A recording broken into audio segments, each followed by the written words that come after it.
Yeah, thank you for having me.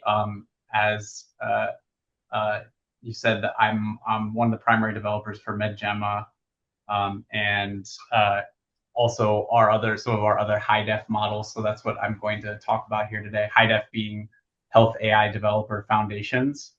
Um, so I'm going to mix a little bit of kind of overview with technical talk, and I'm happy to take any questions. I'll do my best to keep up with the chat and everything, but also can take questions at the end. I think there'll be plenty of time for that. Yeah, thank you for joining. So we'll talk a little bit just about high def, and then what the motivation is, what our hopes are for the whole program. Then I'll talk specifically about MedGemma, which is kind of our flagship model from high def, and a little bit about the how you can know more about that model and the demos and so on for it. And like I said, we'll have plenty of time for questions at the end. Um, so I've been at Google for 16 years, which is a long time. And only the last 7 have I spent in AI, and specifically health AI. So I started off in a more infrastructure type role, and also even before that in more of a data analysis role. Um, if I had anything to say about my career trajectory, it would basically be that I've just optimized for what interests me and challenges me. And at no point did I kind of decide, oh, this is what I want to do forever. I just kind of know this is what I want to do now, and what I think is valuable now. Lately, that's been the foundation models, specifically MedGemma in the last year or so. Um, so what is high def? Health AI Developer Foundations. So the way that we see ourselves at Google Health is as a catalyst. We want to uh, inspire others to adopt human-centered AI, and we have a pretty interesting and exciting role in that. I think we're well positioned as a company, given our compute, all the resources we have, um, the way that AI is developing internally and externally. Um, and we have a real last mile problem when it comes to healthcare. The folks who have more expertise on the healthcare side, as well as the data and the know how and everything, uh, don't necessarily have the same compute that we do, the same resources, the same technical expertise that we do. So we want to try to kind of meet people in the middle there. Uh, we do as much heavy lifting as we can with our models, with the tooling, the infrastructure, and then we try to offer that out to the community and build on that. Um, and The latest incarnation of that with high def and MedGemma specifically, I think it's just a really great time to be in that space. We hope to develop these models that are kind of maybe 90% of the way there for given tasks, or maybe they're not super well suited in a particular domain, but they could be adapted very quickly into that. And there are others who have the data, the expertise to do that. And we want to lower the barrier to entry for the technical side of things, so that maybe there's less adaptation that's actually necessary. So this is where, like on the right here, I'm kind of mentioning that we have these pre-trained models, tools to optimize them, and then it's this iterative process of making all of these things better, particularly taking into account community feedback. So that's an important piece of why we give talks like this today. Um, so I'm only going to kind of loosely follow some of these slides, but you can see that there's a lot of different circles of types of users for high def, and also Google Health AI over the years has evolved quite a bit in terms of who it's been targeting. We started off in Google Health with more of a first party mindset of developing medical devices, and turns out that's very hard, right? And takes a long time. and have more or less shifted toward this kind of third-party approach where we want to partner with people or even just be kind of the ones that hand off this technology so that others can take it the last mile. That's how we see ourselves. So HiDef itself is a collection of these open weight models and the resources to develop with them. And we took great pains. Well, I didn't. My great product managers and regulatory folks and legal folks have gone the extra mile to make it so that it's a permissive enough license that if you want to take HiDef models and build them into clinical workflows and real medical devices, you can. And they're just a stepping stone toward that. So your best resource for this, of course, is HiDef, and we also even have AI built into that site to help you kind of navigate what your best tool for the job might be, or how you get started with these things. So HiDef itself started with these more embeddings focused models. So embeddings here meaning kind of an encoding or an understanding of a particular modality.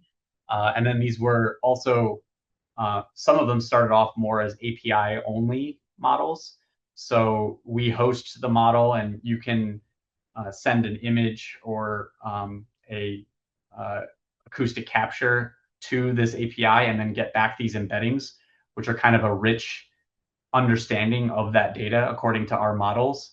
And from there, you would be able to make downstream decisions.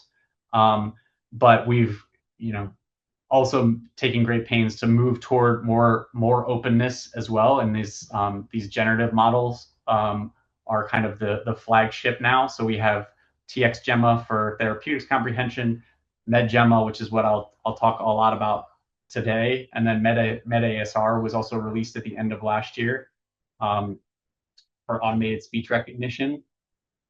So again, in all of these, there's this kind of balance between the art of the possible, showing what we think is where we are with AI, the things that you can do or could do soon, and kind of what's the next step, right? So there's a bit of pushing the boundaries of what's possible. So getting into MedGemma itself. So MedGemma is a collection of a few different models. There's 2 different sizes at the moment, 4 billion parameters and 27 billion parameters.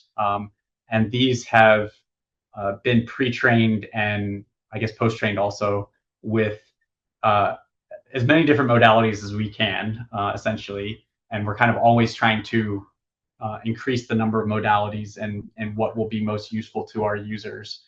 But given our original focus, we started with data we already had and were felt fairly well versed in, like radiology, dermatology, pathology, ophthalmology, and then also foraying into the text side of things and the more structured text, which you might call its own modality, like FHIR, medical records, that type of thing. So these are built on top of MedSiglip, which is our custom image encoder. So as you may know, Gemma 3 was the first multimodal Gemma model where there's this smaller vision encoder here. In Gemma 3, it's Siglip. In MedGemma, it's MedSiglip. And it's about 400 million parameters compared to the larger text decoder, which is a few billion or tens of billions of parameters here. So the focus, or I wouldn't say the complete focus, but we started with more of a multimodal mindset. So how do we capture all these different modalities that are important to clinical understanding? And that's much more than just the text that goes along with a electronic medical record or a question answer from a medical licensing exam or something like that. It will also encompass all these different imaging, audio, and so on. Um, so this is just a quick example of some of the prompts that you can use for MedGemma. These are all done with MedGemma 1.0. Most recently, as of just a couple weeks ago, actually, we released MedGemma 1.5, which expanded on some of the capabilities of MedGemma. Um, and again, we're kind of balancing this community feedback of what would be most useful to developers and to clinicians and to others, with what we think is possible with the data that we have. But you can see here, these are 3 different modalities. You've got radiology, dermatology, pathology, and these are definitely our bread and butter to begin with. I think in particular the radiology, we've focused a lot on dermatology and pathology. We're putting more and more data in and getting better and better at it. In the most recent 1.5, we also extended to 3-dimensional, or also larger modalities like whole slide imaging for pathology. And for radiology, we have shown that you can use it for 3D whole volume, CT and MRI as well. Again, this is sort of an emerging capability. I think we still have a lot of work to do, but we want developers to start thinking about how they might use this, how they might adapt it to their needs, and take it from there. So, obviously, one of the nice aspects of this framework and this model is that it's conversational. So this allows you to kind of probe what the model can understand currently, and again, try to think, okay, how would my task do on this out of the box? If I just use MedGemma as it was, does it have a decent understanding of this chest X-ray? Whereas you might find, one gap we have right now, we don't have a lot of general X-rays in our data set, so it might not be as good on other body parts besides chest. So you could test it out yourself. You would see, oh, maybe I need some more data for this, and I could adapt it to my needs there. So I think the conversational aspect of it, these generative models allow you to probe a little bit. You set some baseline for how the model is performing on your task, and that gives you a sense of maybe there's some headroom there. Maybe it's good enough as it is, and I can hook it up to other pieces of my workflow, and adapt it that way. So the MedGemma collection, as I said, this is kind of indicative of how it's grown in the last, I guess, 6 months or a year. So our first release was May of last year, and then another was in, I'm forgetting now. I think it was August, and then early this year was 1.5. So there definitely will be more releases soon, but a lot of work obviously has to go into these. So starting with the original MedGemma 4B and 27B models, there was a real focus on this 2D imaging, and some more text understanding, which I think is more powerful with the 27 billion parameter model. Then with MedASR, we introduced automated speech recognition, and clearly that's another modality that's important to clinical understanding. And then 1.5 is kind of the first step toward even more advanced imaging use cases. So specifically, like I mentioned, there's 3D radiology, CT, MRI, whole volume, whole slide pathology, so gigapixel type imaging, and then multi-time point radiology. Did this patient get worse from this chest X-ray to the next one? Anatomy and findings localization for chest X-ray. So again, kind of showing the art of the possible with MedGemma. So this diagram speaks a little bit to what we envision to be the workflow for a high def type use case, where again, what these generative models are really great at is kind of setting this baseline for how your task is doing.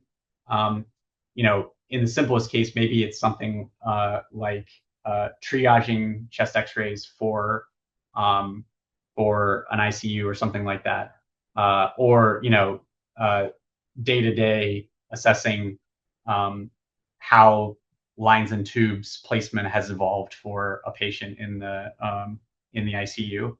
So you define your use case, and ideally you already have some data that goes along with it.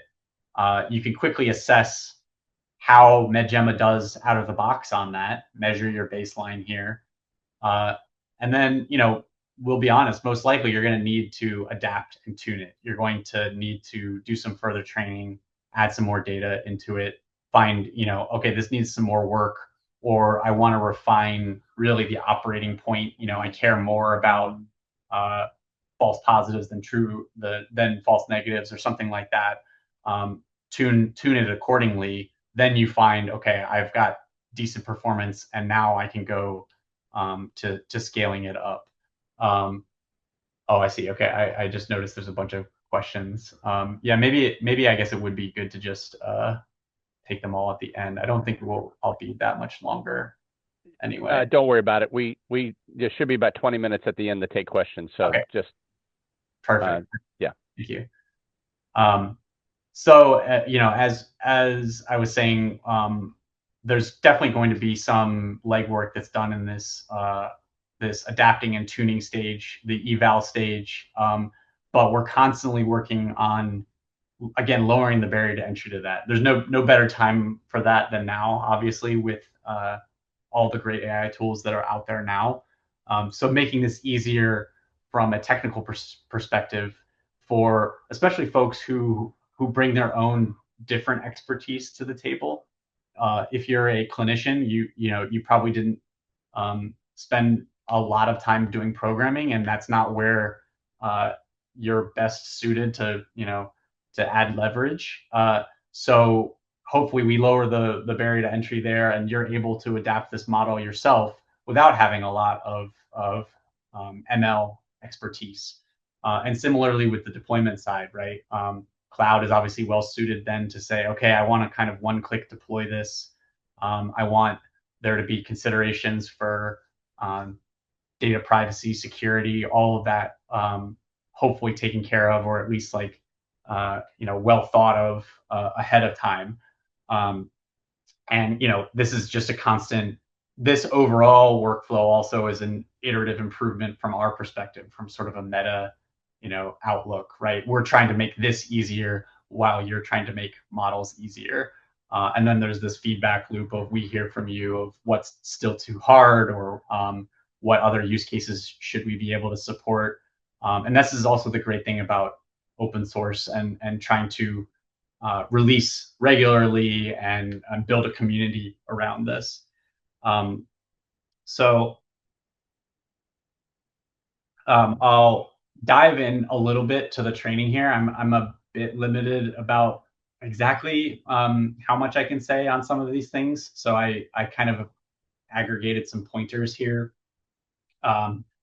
Clearly, the first place to go is our technical report, and that will tell you a lot of the methods that went into the actual training, as well as hopefully a very lengthy description of the data that was used. And so you can get a good idea of what use cases it might be well suited for to begin with, or what might require more heavy lifting. At the end of the talk, I'll also, or toward the end of the talk, I'll also get into the model cards, which are supposed to be, again, a more comprehensive and in-depth view of exactly that. What data went into it, how you could expect to perform on certain in-domain tasks, and that will give you a good idea of what you can do with it. As for kind of the different stages of training, so we're very lucky, again, to leverage what I think Google is best at in terms of both compute resources, but also knowledge resources. Obviously, Google's been heavily invested in AI from the beginning and has a lot of really smart people working on these problems. So those people at Google who have been heavily working on theoretical ML, and I would consider myself to be more like applied ML, where we're taking some of the ideas from the theoretical and making them work for a specific domain like healthcare. So we're lucky to stand on the shoulders of giants. And one piece there is for the vision understanding. So a big piece of what I still think of as playing a little bit of catch up for the rest of the industry as a whole is the vision side of things. So obviously there was this explosion with transformers and large language models on the text side, and clearly huge gains from scaling there and better understanding text. I still think the image is catching up a little bit. There's many reasons for that. One of which is, in fact, just the way that it scales with the actual technology, right? So using transformers when you're working with two-dimensional image data, you're talking about quadratic scaling of the complexity. So it's actually a lot harder to scale that way. Similarly, there's less overall vision data and less high quality vision text data to help enable these large language models to become multimodal models. But we're getting there, and it's again an iterative process. But the vision encoder for MedGemma is based on SIGLIP, so sigmoid loss for language image pre-training. So this is the encoder that went into Gemma 3. And for MedGemma, we went one step further. We added a few different losses in there, again, that I probably can't talk too much about, but more than the typical contrastive loss for this. And then also added in as much of the medical specific pre-training data that we could. So we wanted to get this vision encoder to be the best possible at medical tasks. And in fact, it may surprise you to hear this, but MedSiglip, which is this 400 million parameter vision encoder, is actually a really great starting point for a lot of tasks. So it's smaller, it's vision only, it does have a text component, but it's more or less vision only, and it would be good for classification. In fact, it's probably better than MedGemma for a lot of classification tasks. So if you have an idea of I want to work on a classification only task for chest X-ray, MedSiglip might be a better starting point than MedGemma. But we can talk more about that later. So the second piece of the training, so there was this element of we take our vision encoder, we've pre-trained it with more medical image text data. Now we need to adapt it to our new text encoder. So there's a pre-training phase where the language decoder learns the new distribution of the vision embeddings and kind of learns how to represent text as well as the images that it's now embedded. There's an interesting aspect here where we replay the original data for SIGLIP and for Gemma because it's much more general purpose. So we actually mix in our medical data only at 2% for the overall mixture, but that's enough. That's basically teaching the decoder, okay, here's your new vision encoder, adapt to that. The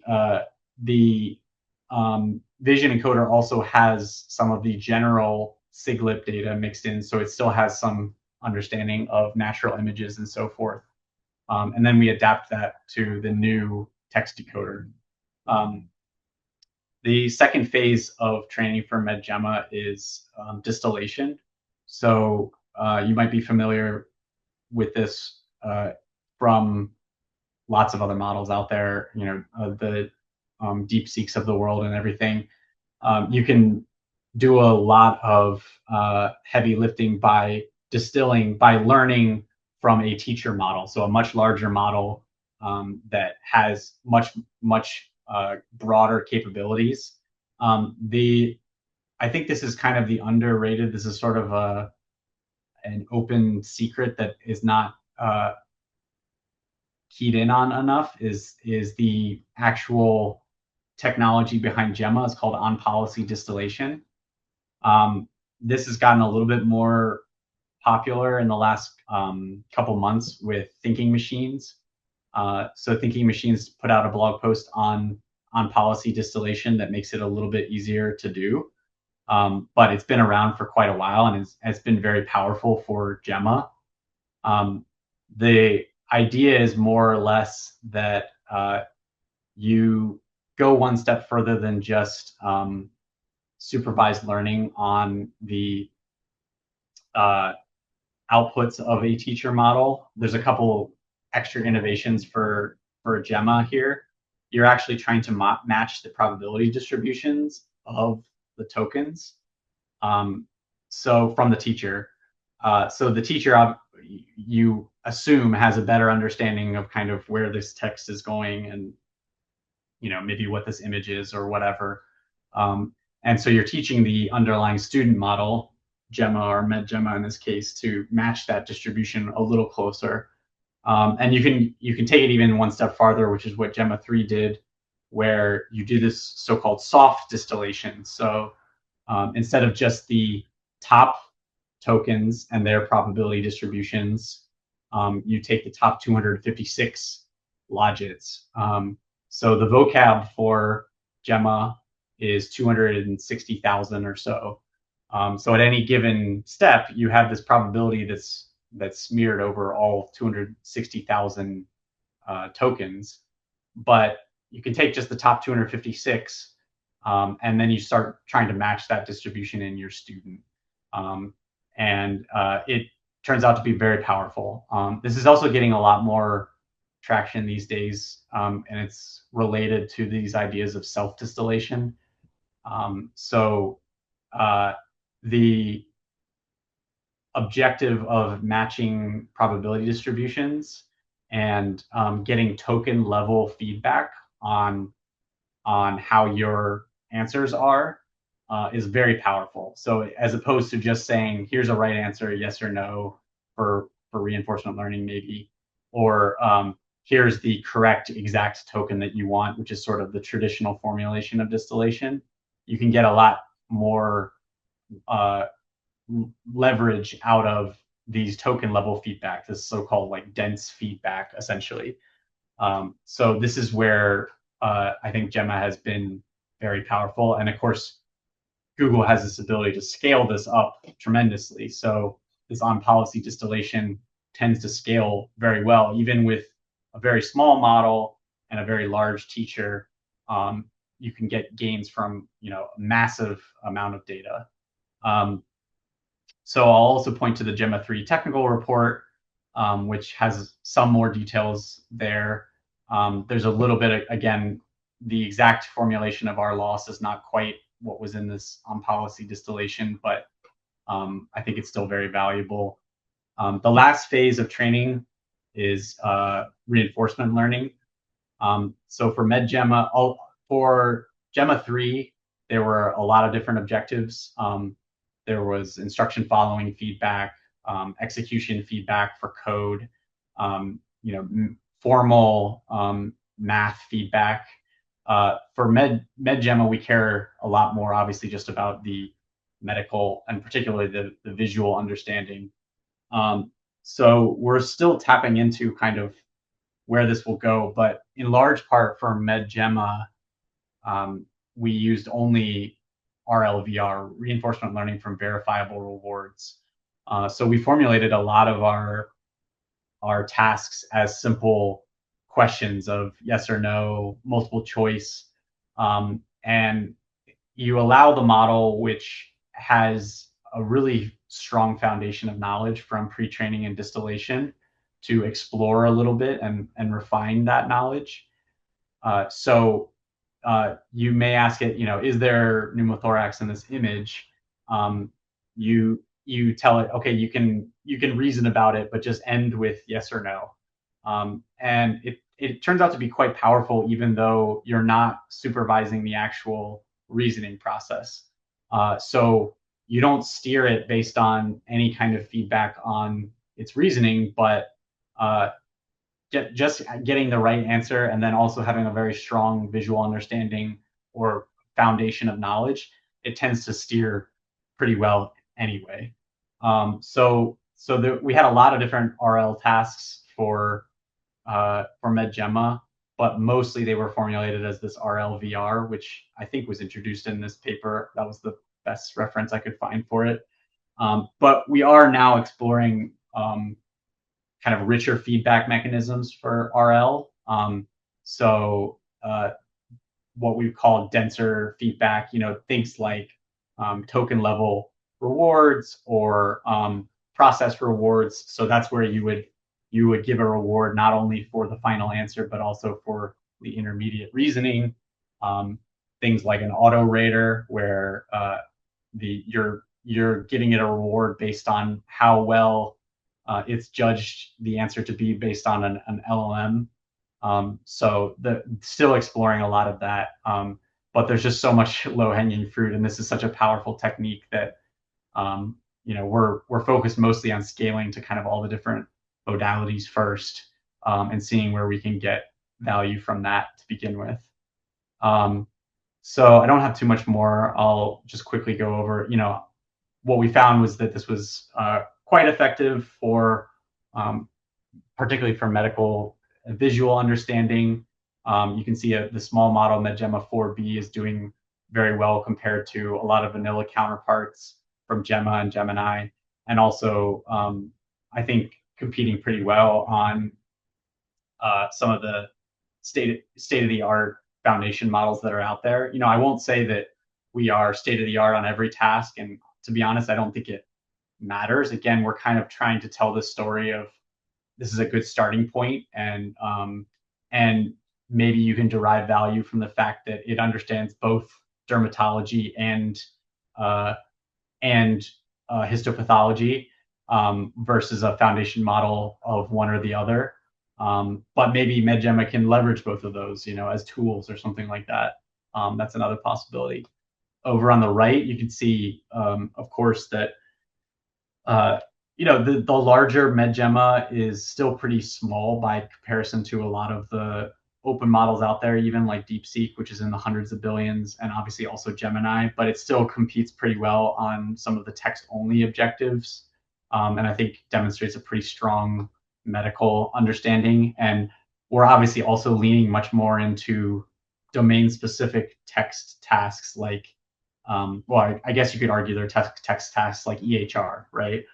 That's obviously, I think, far more important than just simple question answering on medical tasks. So I think that's where we're putting a lot of our effort. There's been some nice external validation of MedGemma, in particular with chest X-ray, where like I said, I think we're very well positioned.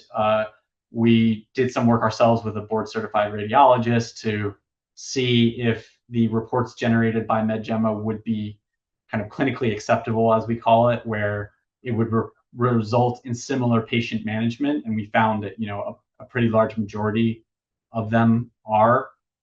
There's also been some other rankings of these things in Rex Rank is a good external benchmark for this, where we don't have any involvement in that, and it's calculated by itself. So for the visual question answering aspect of chest X-rays, we're doing quite well. I think we still have some work to do on the reporting side, and obviously there's also other models out there that are stronger or as strong, but very promising results. To speak just very quickly about what use cases might you consider MedGemma for versus a Gemini, and I think this is another thing we're kind of trying to lean into, is how do we enable these as well. So there's one aspect, which is the IP ownership. Our terms of use are specifically geared so that you have both research and commercial use available to you. We also expect that MedGemma will need some adaptation. It's going to potentially need additional training. And we think that's probably easier or at least more performant with MedGemma than it is with Gemini at the moment. Obviously, Gemini's tooling for this is also going to continue to get better, but MedGemma might be a more efficient starting point, and it's smaller, and it might be able to move farther to reach your particular task. You can, importantly, for medical device approval, you might need change control. So to be able to say, oh, I have this exact model, I own the weights, and it's frozen at this version. So even if we release ongoing updates to MedGemma, you don't have to necessarily update to that, or you can do so on your own terms versus potentially having versions of Gemini that fall out of use or support. Another big use case that we found is the need for data to stay on device or sovereign to a particular group. So certain continents or countries have much more stringent requirements for this type of thing, where medical data needs to remain in country or on continent always. And that's much harder to guarantee with a cloud project. Certainly you can host certain things in different areas of the world for Gemini or for GCP, but we think that it's going to be a lot easier with a MedGemma versus Gemini. We're also getting in toward the offline use cases. So some of the smaller MedGemma models, and as hardware gets a little bit better, I think they'll be more and more likely to be able to run offline. It's still a stretch for sure with the 4 billion parameter model, but working hard on that. And then inference costs as well. So this can vary depending on what your needs are, but where Gemini might actually be cheaper for some things or more expensive for others. So again, we kind of advocate just test it out, right? So we don't expect that MedGemma is going to be better than Gemini on a lot of things or all things, and the actual reason for using it might not hold up, and that's okay. I think we want the best tool for the best job. So if it turns out to be Gemini, or maybe it's not Gen AI at all, right? It's more of empowering developers and clinicians and others to figure this out for themselves. So I think that's a big piece of what MedGemma is, even if you don't end up using it at deployment time. So very quickly, there's a lot of different starting points for this. I'm sure I'll be able to send this out later, but there's a lot of links. There's example notebooks for both Hugging Face and Model Garden, Vertex AI Model Garden. Ways to start fine tuning for both SFT and RL. How you would go about making it into an API using Hugging Face or Vertex AI. A bunch of demo apps, which again I'll probably skip over because spent more time on other things.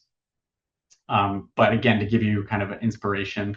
So the model cards are your best source of truth for what we expect to be the best intended use for them, what data sets were used, the kind of performance results, limitations, all of that. So, again, things like the demographics of the data sets, what we would consider to be in distribution versus out of distribution. These are hopefully a much higher level look or kind of more comprehensive look than just in the tech report, although the tech report is a great resource as well. And like I said, there's a bunch of really cool demos that I did not build myself and wish I could take credit for.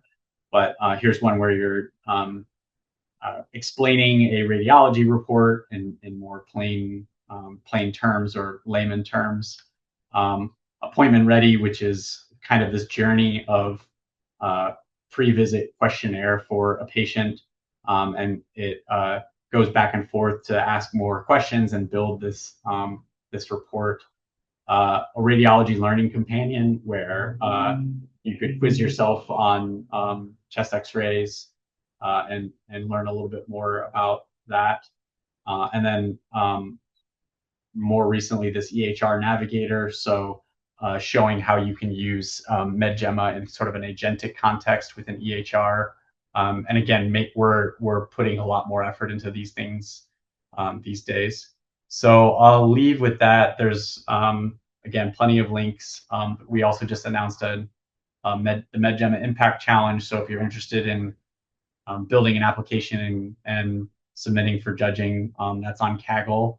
But there's lots of other ways to get involved or start using MedGemma and other high def models.